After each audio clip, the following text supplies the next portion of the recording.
Alléluia. Lisons ensemble Genèse chapitre 45, verset 25 au verset 28, si c'est possible de vous lever, et nous lisons d'un commun accord. La Bible dit, ils remontèrent d'Égypte et ils arrivèrent dans le pays de Canaan auprès de Jacob leur père. Ils lui dirent, Joseph vit encore et c'est lui qui gouverne tout le pays d'Égypte. Continuez.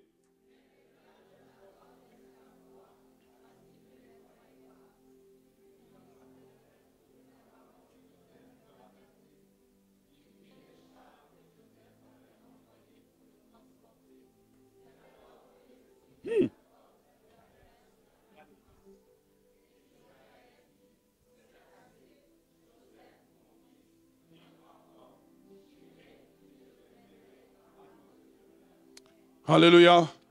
Voici un homme dont la famille avait condamné, qui est devenu un sujet d'étonnement pour la famille.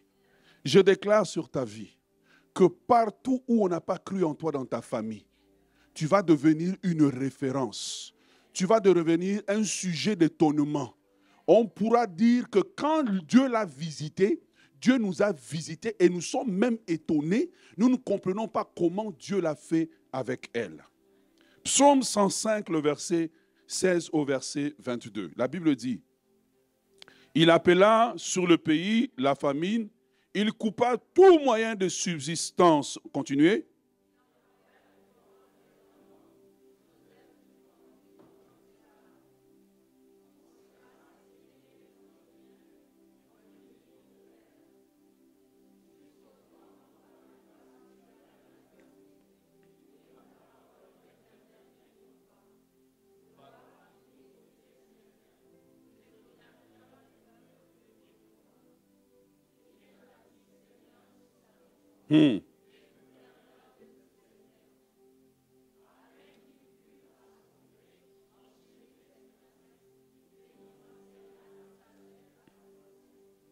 Amen.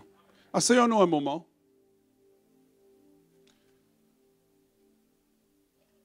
Asseyons-nous un moment et puis écoutons ce que Dieu a à nous dire. Vous savez, lorsqu'on lit l'histoire de Joseph, je l'ai lu quelquefois en pleurant. Parce qu'elle révèle en fait à quel point la méchanceté dans une famille entre frères et sœurs, ça peut atteindre lorsque ce n'est pas contrôlé. Lorsqu'on pense que le temps va régler une situation, on remarque en lisant l'histoire de Joseph que le temps en fait empire une situation. Elle peut vraiment emmener des gens qui étaient normaux à devenir tellement méchants qu'ils deviennent meurtriers entre eux. Et donc, il ne faut jamais penser que la culture est une garantie de l'unité de la famille. Il ne faut jamais penser que la culture va faire que, oui, on est famille, on restera toujours famille, car l'histoire nous raconte ici que des frères ont vendu leurs propres frères, ils ont voulu s'en débarrasser. Et lorsqu'on regarde l'histoire de Joseph, on réalise plusieurs choses. C'est vrai qu'on lit l'histoire en pleurant, et on a l'impression que ses frères, dans le mal qu'ils sont en train de lui faire, ils sont en contrôle. Ils sont en contrôle parce qu'au fond, le petit garçon est parti les voir pour prendre des nouvelles, mais il ne savait pas que c'était un billet aller simple. J'aimerais parler à toute personne qui t'a donné un billet aller simple vers le malheur, que Dieu te donne un billet retour vers le bonheur. Oh, this is so good. Oh, this is good. Oh, moi-même, j'ai été touché par mon propre message. Oh oui, j'aimerais parler à toute personne qui t'a donné un billet aller simple vers l'échec. Dieu te donne un billet retour vers le succès. Reçois ton billet retour dans le nom de Jésus. Tu vois, alors qu'ils sont là, ils ont comploté, ils ont tout fait. Et tu as l'impression qu'en fait, Joseph, quand tu lis l'histoire, est une victime du complot de ses frères. Et ça, c'est quand tu regardes avec des yeux naturels. Maintenant, quand on ouvre le psaume 105, Dieu dit, il n'est pas une victime. Il n'est pas une victime. Dieu dit, il n'est pas une victime. Au contraire, il est un élu. Il est un champion. Parce que le psaume 105 nous dit, il envoya Joseph. Donc ce ne sont pas ses frères qui étaient en contrôle. Ce ne sont pas ses frères qui ont dirigé sa vie. Eux pensaient que le vendre était une façon de le terminer. Or, Dieu dit, le malheur qui est arrivé était le véhicule vers le succès.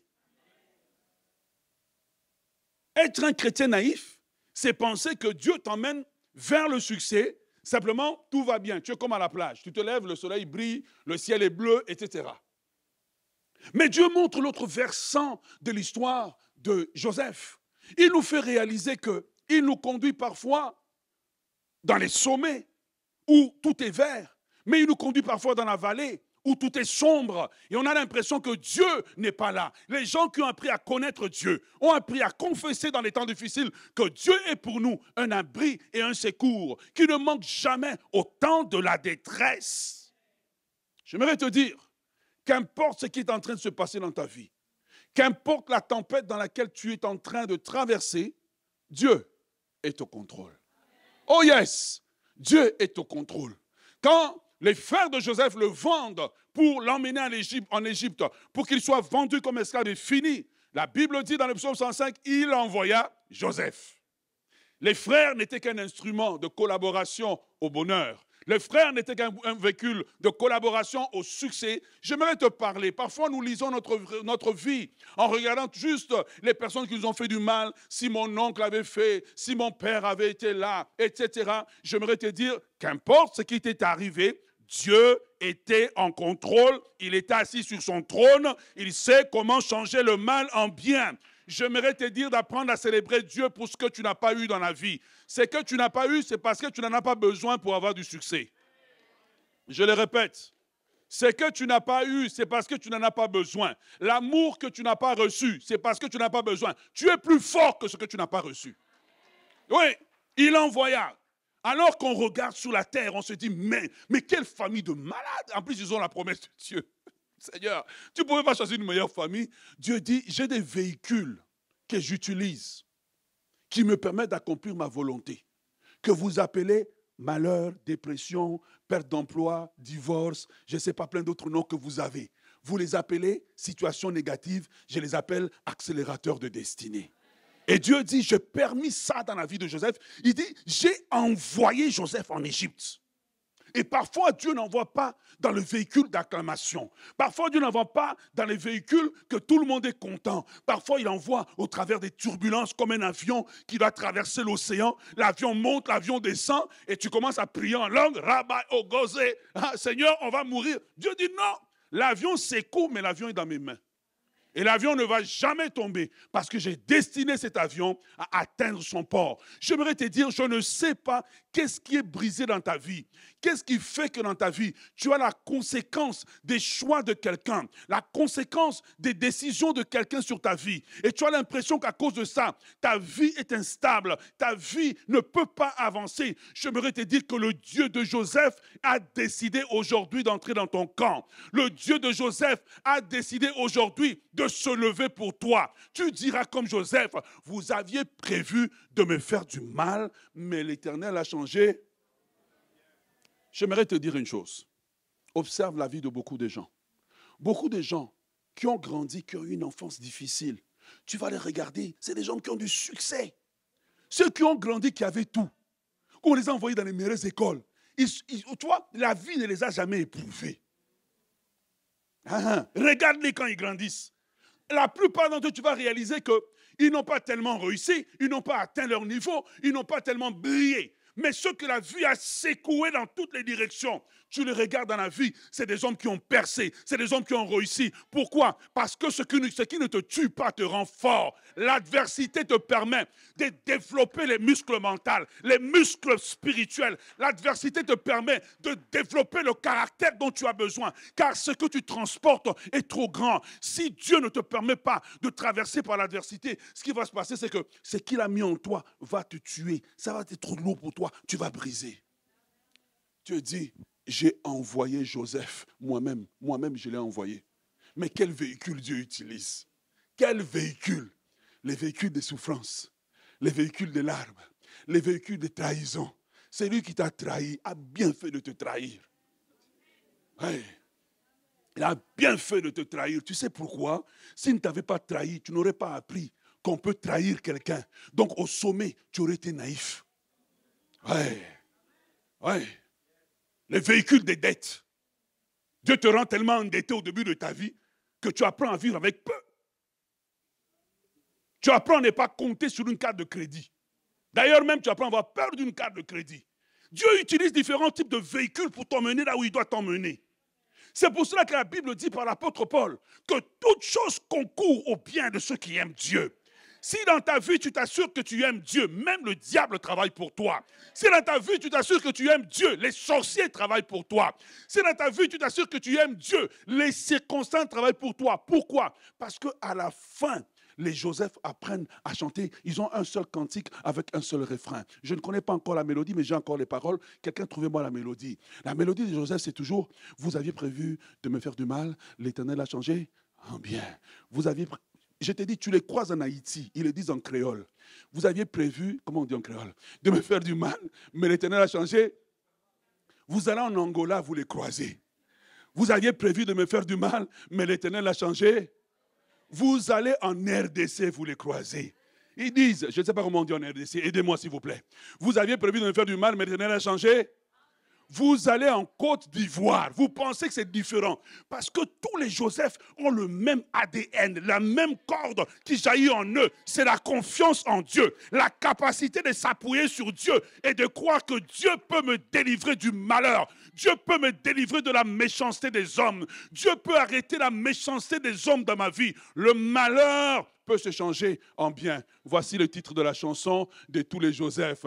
Des Joseph d'hier, des Joseph d'aujourd'hui et des Joseph de demain. L'Éternel peut changer le malheur en bien. Ne prends pas ta vie comme étant un échec, mais regarde ce qui t'est arrivé comme un véhicule.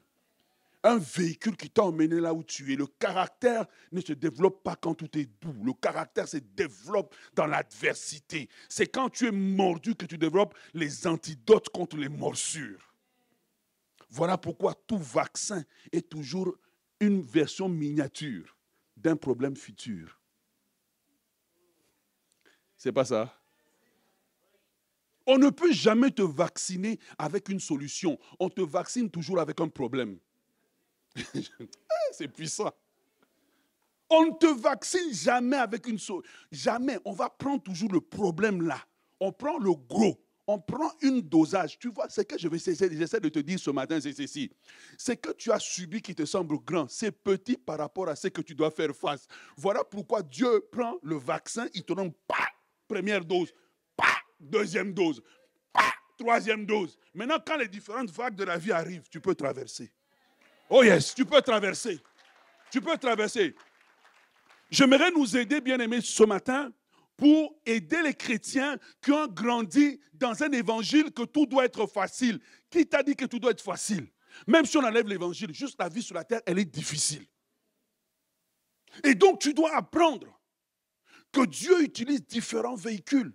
Il y a des saisons où il utilise le véhicule de la bénédiction, mais il y a des saisons où il utilise des véhicules que tu n'aimes pas. Hein? Tu vas utiliser un véhicule, à un moment donné, je dis à Dieu, non, c'est un peu trop. Seigneur, il faut doser un peu. Hein? Dose quand même là, c'est un peu trop. Mais Dieu utilise ces véhicules par sa souveraineté. Il utilise ces véhicules par sa souveraineté et il sait comment nous délivrer du malheur. C'est ce que j'aime de Dieu. Il sait comment nous délivrer de l'épreuve. J'aimerais parler à quelqu'un ce matin pour te dire, oui, tu souffres, mais Dieu ne t'a pas abandonné. Oui, tu souffres, mais Dieu ne t'a pas oublié. Oui, tu souffres, mais Dieu veille sur toi. Oui, tu souffres, mais la main de Dieu a prévu avec l'épreuve le moyen de t'en sortir. Tu ne sortiras pas de cette épreuve comme étant un enfant, mais tu vas sortir comme un homme mûr, prêt à monter sur le trône, prêt à monter sur la montagne d'élévation, prêt à t'asseoir et à jouir de tes bénédictions. Si tu le reçois, acclame le Seigneur très très fort. Ah, je dis acclame le Seigneur très très fort. Bien-aimé dans le Seigneur, il faut que tu comprennes que tous les hommes ne sont pas ordinaires. Il y a des hommes qui sont des Joseph. Peut-être que tu es un Joseph. C'est pour ça que cette prédication, en même temps, elle te plaît, en même temps, elle t'énerve. Si tu as cette ambiguïté à l'intérieur de toi, c'est à toi que je parle ce matin. Si tout te plaît, peut-être que tu n'es pas encore rendu là. Un Joseph, c'est quelqu'un que Dieu a sélectionné, qui transporte en lui des choses précieuses. J'aimerais parler à quelqu'un qui a un rêve d'entreprise. Je le sens dans mon esprit en ce moment. Et les propres personnes qui ne te croient pas, ce sont les gens de ta famille. J'aimerais te parler de la part de Dieu que quelqu'un est en train de combattre tes choses précieuses. Quelque chose que Dieu t'a donné qui va te sortir de la pauvreté. Regarde, je vais t'expliquer quelque chose. Dans la vie, on ne sort pas de la pauvreté par le travail. Le travail ne sort pas de la pauvreté. Le travail te permet de survivre pour le lendemain. Ce qui te sort de la pauvreté, c'est à partir des choses que Dieu a mis en toi. Un don, un talent que tu exploites et qui brise en fait la chaîne de la pauvreté. Et tant et aussi longtemps que tu vas croire ce mensonge, que le travail a pour but de te sortir de la pauvreté, très peu de personnes sont sorties de la pauvreté par le travail. D'abord, la définition même du mot travail a un problème. C'est de dépendre de quelqu'un pour ton lendemain. Or, Dieu veut que tu dépendes de lui. Voilà pourquoi ton patron te paye juste assez pour que tu reviennes. Et tous les taxes et tout sont faits pour te ramener à zéro. Ne laisse pas ces gens détruire ce que Dieu a mis en toi. Qu'est-ce que c'est qu'un Joseph? Un Joseph, c'est quelqu'un que Dieu a choisi, sélectionné au milieu de plusieurs personnes, et quelqu'un que Dieu veut placer stratégiquement pour être une source de bénédiction, pour être une source d'élévation pour son entourage, pour son milieu. Et donc, on trouve des Joseph de famille. Ce sont des gens qui, dans une famille, Dieu a choisi d'élever. Il ne faut jamais gérer une famille avec le principe que c'est toujours l'aîné. Parce que toute l'histoire dans la Genèse, Dieu ne va pas par le principe des aînés, Dieu va par le principe de la sélection. Oh yes. Ah ouais. Dieu va par le principe de la sélection. Il choisit Jacob au lieu de choisir Ésaü. Il choisit Ephraïm au lieu de choisir Manassé. Est-ce que tu es avec moi? Oh, Dieu est en train de te parler. Et donc, Joseph, les Joseph sont des gens que Dieu choisit au milieu de quelques personnes et Dieu les positionne stratégiquement pour être une source de bénédiction. Mais le problème des Joseph, c'est que leur environnement ne comprend pas que Dieu les a choisis parce qu'eux-mêmes sont confus à propos de leur propre identité. Ils essaient d'être ordinaires alors que Dieu les a appelés à être extraordinaires. Et donc, en essayant d'être ordinaires, ils se créent des problèmes parce que la destinée les combat. Parce que Dieu essaie de les tirer dans la bonne direction. Est-ce que tu es avec moi? Et donc, quand tu comprends ça, tu comprends que dans une famille, Dieu sélectionne certaines personnes il les positionne comme une source de bénédiction. Les familles qui progressent, c'est les familles qui savent reconnaître qui est Joseph. Sujet sensible, hein? C'est des familles qui savent. Quand vous avez reconnu votre Joseph, inclinez-vous. Si vous ne vous inclinez pas, ne vous inquiétez pas. Il viendra la saison où la lune, les étoiles doivent courber. Et vous allez courber sans savoir que vous avez courbé. C'est quand vous vous êtes relevé. Hey, on a courbé. Les frères sont venus, hein, ils se sont courbés. Et puis ils se sont rendus compte, ah, la vision d'il y a 30 ans, nous l'avons accomplie nous-mêmes. Ouais. Il y a des Joseph que Dieu place stratégiquement dans une église. Des personnes qui sont une telle source de bénédiction que ce que l'église peut faire en 5 ans, elle le fait en 2 ans. Combattre un Joseph, c'est combattre ton propre avenir. Il y a des gens sous lesquels, le manteau duquel quand tu es, tu prospères. Ne les quitte pas. L'erreur de Lot, c'est d'avoir quitté Abraham. Tu sais, quand tu es sous quelqu'un, tu as du succès, tu as l'impression que le succès, c'est à cause de toi. Et c'est le jour où tu quittes que tu te rends compte que l'arbre ne peut pas quitter la rivière. Le poisson ne peut pas quitter l'eau. Parce qu'il pense qu'il nage par sa propre force. Or, il dépend en fait de l'oxygène de l'eau. Ouais. Il y a des gens avec qui Dieu t'a attaché pour ta destinée. Il ne faut pas quitter ces personnes. Il ne faut pas laisser quelqu'un t'arracher de ces personnes. Car la première chose que le diable va faire, c'est ça. Les Joseph d'une église. Il y a des Joseph d'une nation. Mais bon, souvent, ils finissent en martyr. Parce que les gens n'ont pas compris. Il y a des Joseph d'une nation, il y a des Joseph d'une génération que Dieu place. Et j'aimerais ce matin aider les Joseph à devenir des Joseph. J'aimerais aider ces gens qui sont appelés à la grandeur, à vaincre les pièges qui les empêchent à devenir grands. Car je vous ai annoncé de la part de Dieu, c'est sympa d'écrit, que nous arrivons au mois de septembre, c'est le 9e mois. C'est le mois où il faut commencer à pousser pour que des choses que Dieu a dites s'accomplissent sur toi. Ah ouais! L'église, ce n'est pas seulement on vient, on tape des mains, on pousse des cris de joie. C'est qu'on doit voir la réalité se réaliser. Et je crois que nous rentrons dans une saison où ce ministère va tellement enfanter la grandeur. Ouais, comme on a dit à Rebecca, des rois sortiront de toi. Je crois que des rois sortiront de la citadelle. Je crois que des leaders sortiront de la citadelle. Ceux qu'on regarde aujourd'hui comme étant des petits enfants, des petits jeunes, ils portent la grandeur de Dieu. Ils portent la grandeur de Dieu. Ils portent la grandeur de Dieu. Pendant que nous sommes en train de prêcher, Dieu est en train de leur donner l'intelligence surnaturelle. Comme il a donné l'intelligence à Oliab, à Bessaël, l'intelligence, comme il a donné à Daniel la capacité de réfléchir à des problèmes complexes, à Oliab, à Bessaël, Dieu a donné la capacité de faire des inventions. Recevez maintenant dans le nom de Jésus. Je prie que vos enfants reçoivent dans le nom de Jésus. Je prie qu'ils reçoivent l'intelligence surnaturelle, la sagesse surnaturelle. Au nom puissant de Jésus, recevez. Je me lève contre tout esprit de délinquance, l'esprit qui fait que les enfants n'aiment pas l'école, ils n'aiment pas étudier, ils n'aiment pas la loi des efforts. Je lis cet esprit, je le chasse de ta famille, je le chasse des enfants par la puissance du nom de Jésus. Recevez l'amour de l'école, recevez l'intelligence à l'école, recevez la sagesse divine, recevez l'élévation de la part de Dieu. Qu'à l'école, on puisse demander, mais ça c'est l'enfant de qui? Comment cet enfant arrive à résoudre une équation si compliquée? C'est par l'intelligence de Dieu, car ce n'est ni par la force, ce n'est ni par la puissance, mais c'est par mon esprit, dit l'Éternel. Recevez maintenant dans le nom de Jésus. Je déclare que ton enfant ne sera pas délinquant, ta fille ne sera pas enceinte avant le mariage. Je déclare que vos enfants vont vous honorer, que vos enfants vont vous aimer, que vos enfants feront votre fierté dans le nom de Jésus. Je déclare que des dons, des talents sont déposés sur leur vie. Des dons, des talents sont déposés sur leur vie. Tout ce que l'ennemi est en train de faire est effacé ce matin, est en train d'être effacé, gommé par la puissance du sang précieux de Jésus. Recevez-les maintenant au nom de Jésus.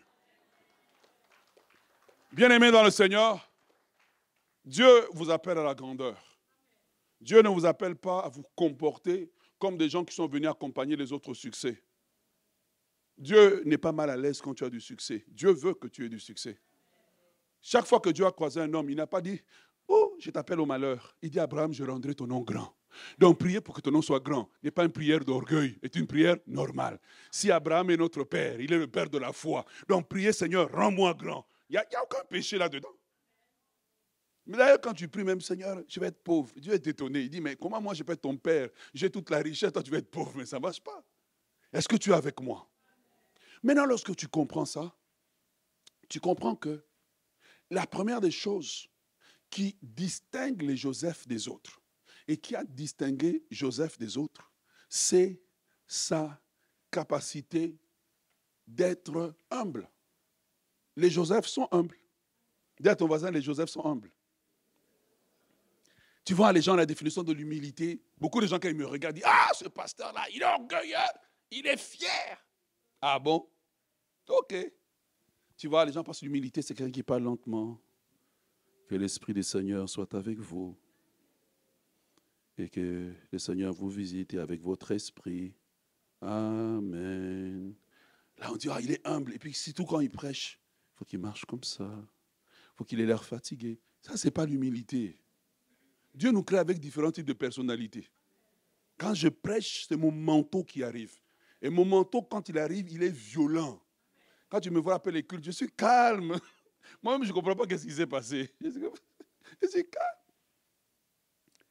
L'humilité, c'est la capacité de reconnaître tes limites dans un certain environnement et de te décider à apprendre des autres. La capacité de Joseph, c'était pas, on pense toujours que oui, parce que Dieu était avec lui, Dieu peut être avec toi et puis tu rates tout. Parce que tu n'es pas humble. J'ai un jeune avec qui quand je parle, je fais toujours parce que lui il sait tout. Tu ne peux rien lui apprendre. Il a déjà un plan, mais la plupart des plans échouent. L'humilité, c'est la capacité d'être continuellement en état d'apprentissage dans un nouvel environnement. C'est quand tu as ce cœur humble-là que Dieu peut maintenant t'élever. Beaucoup de gens ne progressent pas, ni au travail, parce qu'ils ne sont pas humbles. Dès que ton patron te parle, tu as déjà la réponse. Il te dit, il faut faire comme ça, comme ça. Toi, dès qu'il a fait, mais non, comme ça, ça va aller. Moi, j'ai les diplômes. Mais lui n'a pas de diplôme. Frère, lui, il a la position. Toi, tu l'as. Tu n'as pas la position. L'humilité. L'humilité. Regarde, je vais vous montrer ça. Joseph arrive en Égypte. Il descend d'une famille qui a des très grandes promesses de Dieu, n'est-ce pas? Et il était bien situé chez son père. Son père lui a fait un manteau avec plusieurs couleurs. Mais vous allez remarquer qu'il arrive et il ne parle aucun mot d'égyptien. Mais on le croise. Des années plus tard, ses frères arrivent. La Bible dit, ses frères l'ont vu, mais ils ne l'ont pas reconnu. La transformation était radicale. Beaucoup de gens ne progressent pas parce qu'ils sont la version originale qui avait quitté leur pays. La version originale. Originale de manger, originale de parler, originale du retard, originale de tout. Les Joseph arrivent dans un environnement, ils s'adaptent, ils vont à la conquête et ils dominent.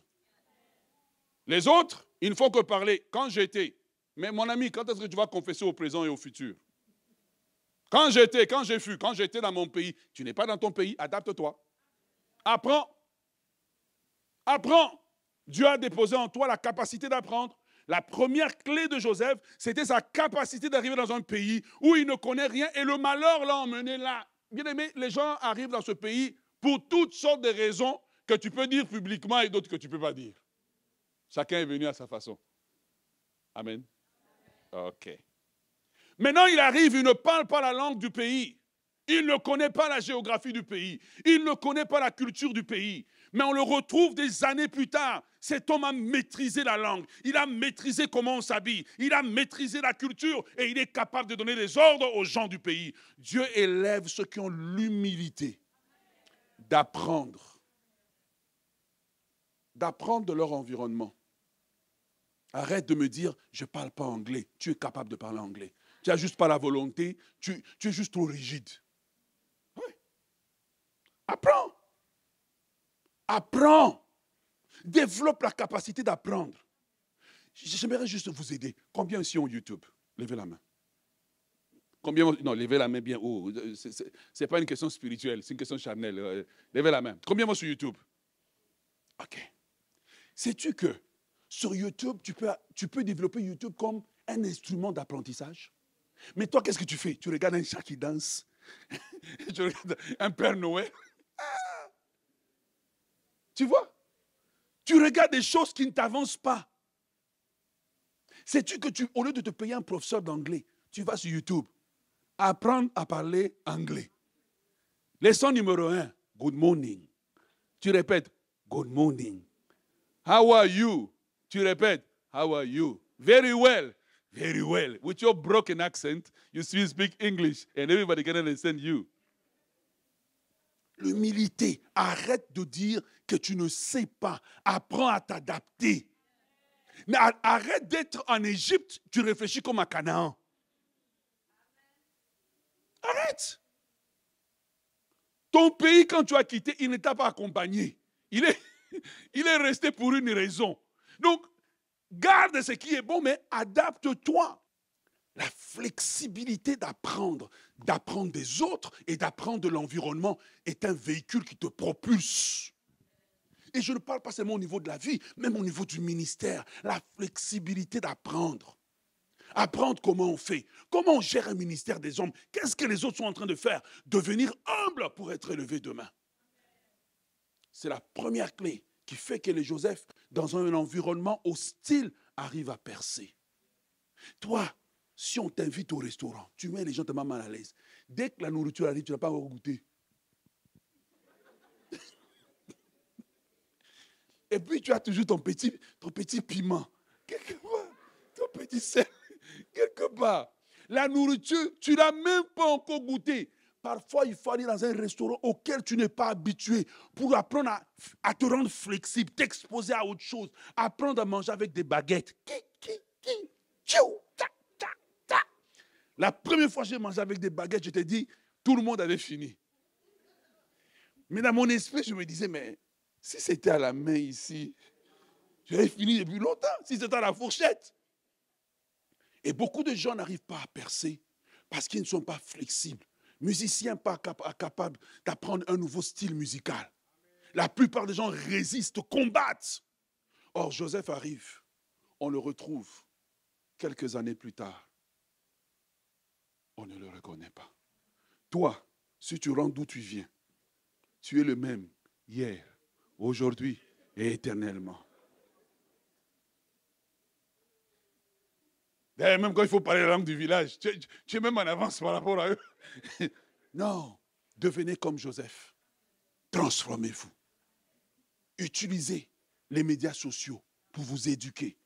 Utilisez les médias sociaux pour vous avancer, pas pour vous distraire. Il y a une bonne façon d'utiliser. Ne sois pas rigide dans la vie, tu ne pourras pas avancer malgré les promesses de Dieu. Flexible. Apprends un nouveau style vestimentaire, un nouveau style musical, un nouveau style de te présenter, un nouveau style de te maquiller. C'est ça que les Joseph arrivent à faire. On arrive en Égypte, son style vestimentaire a changé, son langage a changé, sa façon de se conduire a changé, au point où ses frères l'ont reconnu. Vous savez, il y a des gens que, quand tu es tellement transformé, ils deviennent complexés. Pourquoi? La transformation est trop radicale.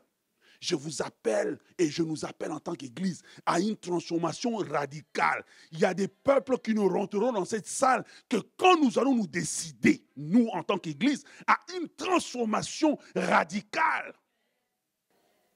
Deuxième des choses, obstacle que les Joseph doivent vaincre. Numéro 2, c'est la capacité de pardonner les offenses. Quand tes frères t'ont fait ça, vous savez, le succès est dangereux pour quelqu'un qui n'a pas guéri des offenses. Hein? Tu sais, quand tu n'as pas guéri des offenses et puis demain tu as les moyens, tu risques de mettre toute ta famille en prison. Comment surtout toi là, toi avec la grosse tête, toi avec les yeux là. Vraiment, toi 10 ans, tu vas apprendre l'humilité. Voilà. Il y en a qui ont grandi, qui avaient un oncle qui n'était pas gentil. Pendant que les autres mangeaient à table, toi, on te faisait manger à la cuisine avec les domestiques. Mais aujourd'hui, c'est toi qui as percé. Si tu n'es pas guéri, tu peux être dangereux. Ah oui, le succès révèle qui est un homme. Le succès va révéler qui tu es. Tu sais, c'est facile de dire, oh si, je vais arriver, j'ai pardonné. Mon frère, c'est quand tu as. C'est quand tu as. Dans la pauvreté, tous les hommes sont fidèles. Mais c'est le jour où tu as. Le péché que tu ne pouvais pas te payer, maintenant tu peux te le payer. Tu vois, c'est ça. Et donc, lorsqu'on n'apprend pas à pardonner les offenses, à pardonner à ceux qui nous ont fait du mal, nous ne pouvons pas percer à certains niveaux. Il y a des Joseph qui percent au niveau 1 parce qu'ils arrivent, ils sont capables de pardonner, de s'adapter, d'apprendre. Mais vous allez voir, il y en a qui ne vont pas loin parce qu'ils ne sont pas capables. J'étais avec quelqu'un dans un cadre de délivrance. On prie, le démon refuse de sortir. Je fais, oh, mais si je ne fais pas attention, ici on va rester toute la nuit. Et là, je dis, mais est-ce qu'il y a quelqu'un que tu dois pardonner et dire, oh, pasteur, si c'est pour ça, c'est bon, on peut arrêter. Et la personne s'est levée, elle est partie. Jusqu'à aujourd'hui. Ouais. Pourquoi? Je préfère être captif que de pardonner. Si tu as survécu, tu peux pardonner. Si tu n'apprends pas à pardonner ceux qui t'ont fait du mal, sache que dans la vie, on est tous à un moment donné ou à un autre offensés.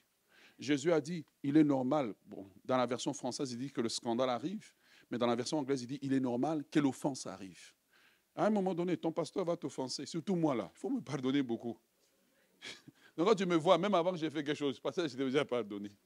Pardonne-moi seulement. Tu vois, à un moment donné, la Bible dit dans l'Ecclésiaste, elle dit quoi? Elle dit, n'apprends pas à tout écouter, parce qu'à un moment donné, tu vas entendre ton serviteur te maudire. Donc, comme je suis ici devant, je sais que vous m'avez déjà tous critiqué à un moment donné. Ah, il se prend pour qui? C'est correct. Tant que tu sais que ça va arriver, tu apprends à garder ton cœur de l'offense. Apprends. Apprends à pardonner. Les premières personnes à pardonner, pardonne à ta femme. Pardonne à ton mari. Pardonne à tes parents. Pardonne à tes enfants. Apprenez à pardonner. Lorsque tu pardonnes, tu disposes ton cœur pour recevoir plus. Lorsque tu ne pardonnes pas, voici ce qui se passe. Tu dis à Dieu que je n'ai pas confiance en toi, que tu es capable de changer le mal en bien. Lorsque tu pardonnes, tu dis à Dieu, je fais confiance à ta justice et je fais confiance que tu es capable de changer le malheur en bien. Que le malheur peut être la matière première pour fabriquer le bien. Ah, come on. Le malheur peut être la matière première que Dieu utilise pour fabriquer l'excellence. Et si vous n'apprenez pas à pardonner régulièrement, une des façons que tu sais que tu as pardonné, c'est quand tu entends le nom de la personne et puis tu es capable de sourire. Mais si on dit, je ne sais pas moi, bon, je ne peux pas dire le nom de quelqu'un, Vespasien, tu parles pendant 3 heures, c'est qu'il y a un problème. Ouais, nous serons tous offensés. Vivre ensemble, c'est être dans un endroit où tu seras étiré, quelque chose d'injuste te sera fait. Mais c'est apprendre à dire pour mon propre bien. Le danger quand tu ne pardonnes pas à quelqu'un, tu ne pardonnes pas l'offense, tu sais c'est quoi? Tu es obligé de penser à la personne tout le temps. Et tu sais, parfois, si tu es une personnalité joyeuse, tu oublies que tu étais fâché contre ta personne. Et puis tu vois la personne, ah! Et puis tu te rappelles, ah, au fait, je suis fâché. Tu te rappelles, c'est ça. Tu vois. Et cette capacité de pardonner fait que tu as un cœur léger. Il y a des maladies que tu ne vas pas avoir, des situations que tu ne vas pas avoir. Ok, tu avais un copain, on te l'a pris. Bon, tu n'es pas mort, tu as survécu. Move on. Non, tu es encore dessus. Mon fiancé, on me l'a pris. Ok, on te l'a pris. Mais peut-être que Dieu a vu quelque chose, une raison que toi, tu n'as pas vue. Surtout le jour où tu rencontres ton ex. Ah, Amélie. Ah, que Dieu te bénisse, mère. Ouais. Apprenez à pardonner les offenses. Pardonnez facilement. Soyez plus rapide à pardonner. Rapide. Pardonner ne veut pas dire que je suis faible. Pardonner veut dire que je fais confiance à Dieu. Pardonner veut dire que je fais confiance que mon avenir est dans les mains de Dieu et non dans les mains de la personne. Car Joseph dira à la fin, vous aviez prévu de me faire du mal, l'Éternel l'a changé en bien. Je crois que Dieu peut changer le malheur en bien. Est-ce que tu es avec moi? Je vais te dire une chose. Quand je suis revenu de l'Ontario, parce que je n'étais pas toujours au Québec, je suis revenu à l'église et à chaque fois on me donnait la parole. Mon père me dit, tu as 3 minutes. Ça m'énervait, j'étais offensé.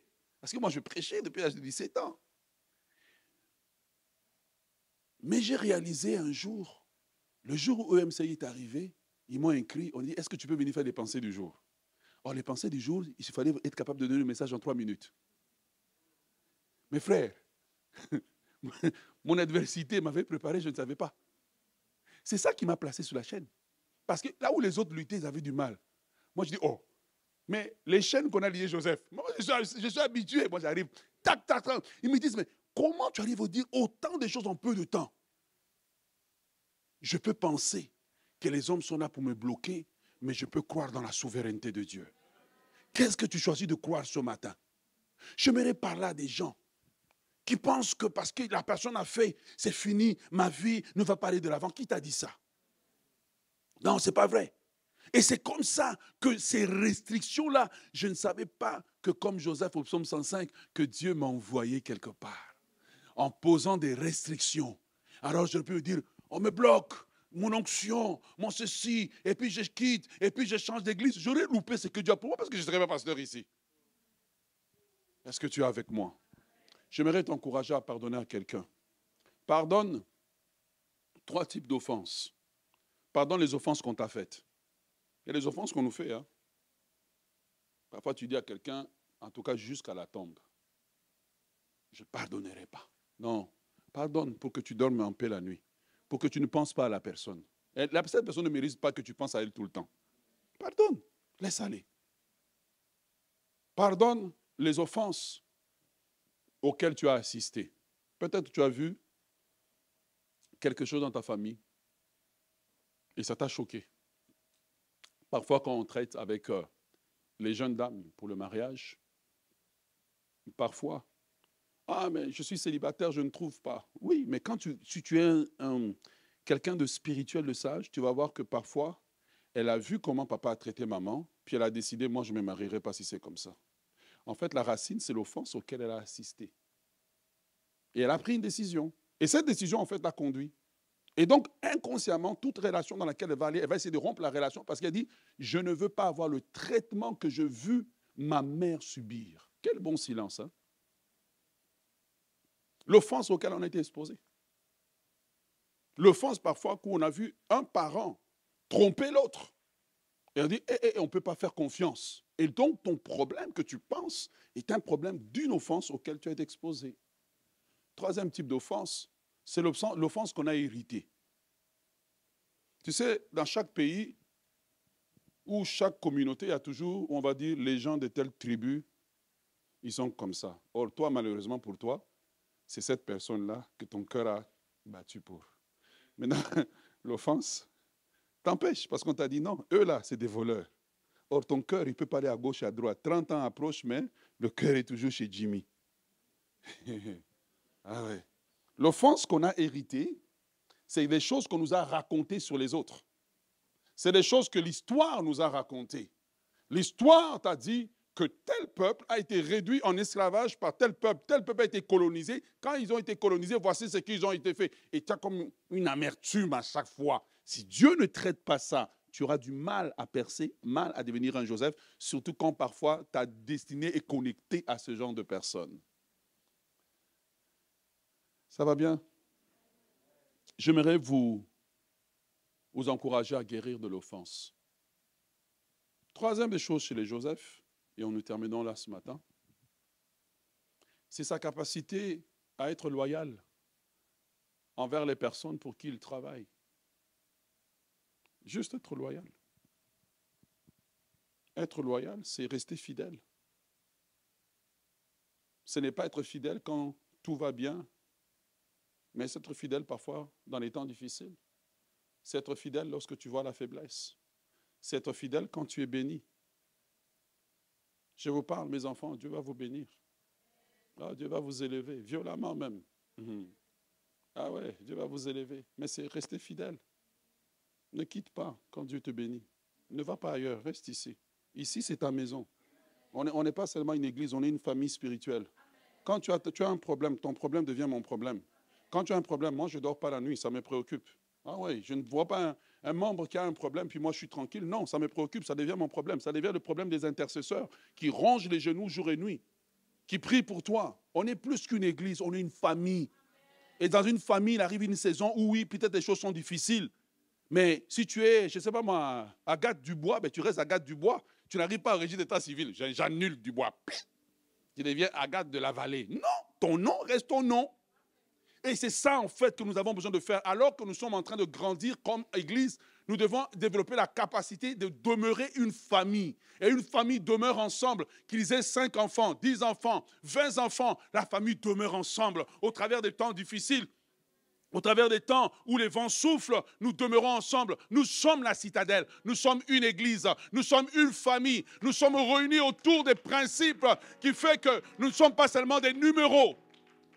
Nous ne sommes pas seulement des numéros, mais nous sommes des hommes, des frères et sœurs qui faisons l'effort de nous connaître. Ici, on ne met pas l'accent sur tu fais tel salaire, tu fais ceci, tu fais cela. Chaque personne qui vient à la citadelle, elle a sa place. Et j'aimerais vous inviter, alors que nous sommes en train de grandir comme assemblée, à garder l'esprit de la citadelle. L'esprit de la citadelle dit que nous sommes tous enfants de Dieu. Il n'y a pas des enfants de Dieu haïtiens, il n'y a pas des enfants de Dieu congolais, il n'y a pas des enfants de Dieu ivoiriens. Je ne sais pas, je ne vous entends plus. Il n'y a pas des enfants de Dieu, je ne sais pas moi, angolais, il n'y a pas d'enfants de Dieu. Non, non, non, non, non. Nous sommes tous et chacun a sa place à la citadelle. Chacun a sa place. J'aimerais que tu fasses l'effort de te créer aussi ton espace, l'effort d'être là, l'effort de te donner entièrement ici. C'est là que tu vas trouver ta place. J'aimerais t'encourager ce matin à demeurer loyal. J'aimerais t'encourager à aimer tes frères, à aimer tes sœurs.